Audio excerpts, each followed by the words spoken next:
পুরনিয়োগ দুর্নীতি মামলায় ইডির তলব সিজিও কমপ্লেক্সে আজ হাজিরা দিলেন মদন মিত্রর স্ত্রী অর্চনা মিত্র, সঙ্গে ছোট ছেলে শুভরূপ। এই বিষয় নিয়ে আরো বিস্তারিত জানাবেন প্রতিনিধি অরিত্রিক ভট্টাচার্য, সরাসরি আমাদের সঙ্গে রয়েছেন।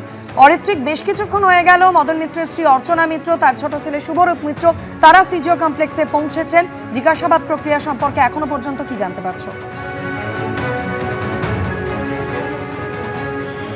দেখো, তোমাকে প্রথমে যেটা জানাই, 2 ঘন্টার সামান্য বেশি সময় অতিক্রান্ত হয়েছে যখন অর্চনা মিত্র সিজিও কমপ্লেক্সে ঢুকেছেন মদন মিত্রের স্ত্রী।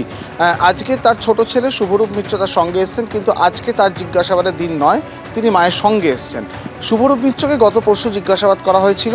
গতকালকে মদন মিত্রর বড় ছেলে স্বরূপ মিত্র, তাকেও জিজ্ঞাসাবাদ করা হয় এবং দুটো ক্ষেত্রে কিন্তু এই জিজ্ঞাসাবাদ প্রায় 9 ঘন্টা পর্যন্ত স্থায়ী হয়। আজকে দেখার যে কতক্ষণ এই জিজ্ঞাসাবাদ চলে।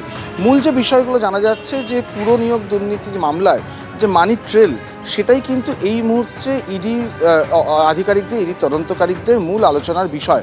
তারা যেটা বোঝার চেষ্টা করছেন যে এই 3 জনের অ্যাকাউন্ট, তাদের যেটা অনুমান বা সূত্র থেকে তারা যেটা অনুমান করছেন যে এই 3 জনের একাধিক ব্যাংক অ্যাকাউন্ট সেই ক্ষেত্রে ব্যবহৃত হয়ে থাকতে পারে।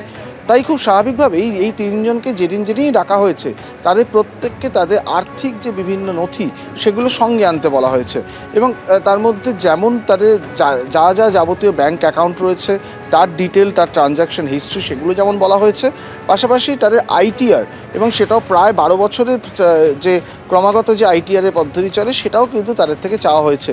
গতকাল পরশু মদন মিত্রের প্রথম দিন ছোটো ছেলে, তারপরের দিন বড় ছেলে, তাদের পেশ করা আর্থিক নথি সমস্তটা পরীক্ষা করা হয়। আজকে মদন মিত্রের স্ত্রী অর্চনা গুপ্ত তার যে এই তথ্যাদি রয়েছেন, আর্থিক যে তথ্যাদি রয়েছে, সেগুলো খতিয়ে দেখা হবে। তার পরবর্তী সময় সিদ্ধান্ত হবে যে এই মানি ট্রেল ব্যাপারে এই 3 জনকে জিজ্ঞাসাবাদ করে ইডির তরফে কোনো সূত্র উঠে আসছে কিনা, এবং তার ভিত্তিতে সিদ্ধান্ত হবে যে তদন্ত কোন পথে এগোবে এবং এই যে 3 জনকে ডাকা হয়েছে তাদেরকে ফের ডাকার প্রয়োজন রয়েছে কিনা। আগামী সপ্তাহে মদন মিত্ররও হাজিরা দেওয়ার কথা। তার আগে কিন্তু তার যে ঘনিষ্ঠ আত্মীয়রা রয়েছে, অর্থাৎ সন্তান এবং স্ত্রী, সন্তানরা এবং স্ত্রী, তাদের যাবতীয় আর্থিক যে ট্রানজ্যাকশন সেগুলো খতিয়ে দেখে পরের সপ্তাহে যখন প্রাক্তন মন্ত্রী মদন মিত্র এখানে আসবেন, তখন তার জন্য যে প্রশ্নাবলী সেটা সাজাতে অনেকটাই সুবিধা হবে, এমনটি ইডি আধিকারিকরা মনে করছেন এবং সেই মতোই এই মুহূর্তে জিজ্ঞাসাবাদ চলছে। 2 ঘন্টা সামান্য বেশি সময় অতিক্রান্ত হয়েছে। মদন মিত্র স্ত্রী এবং ছোট ছেলে দুজনেই এই মুহূর্তে ইডির অফিসে রয়েছেন, ওপরে রয়েছেন। যদিও যেটা এখনো পর্যন্ত জানা যাচ্ছে, আজকে শুধুমাত্র জিজ্ঞাসাবাদ এবং নথি পরীক্ষা হবে মদন মিত্র স্ত্রী অর্চনা মিত্রের। শুভরূপ মিত্র সেই বিষয়গুলো করে নেওয়া হয়েছে, তিনি শুধুমাত্র মায়ের সঙ্গে এখানে এসেছেন।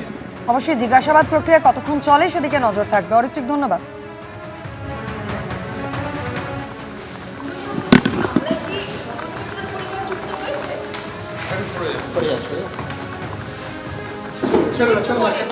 ছেড়ে দাও একটু।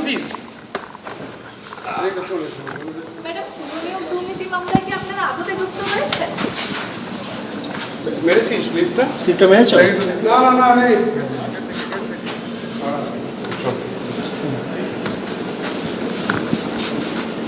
চলে চলে চলে মোবাইলটা নিচু।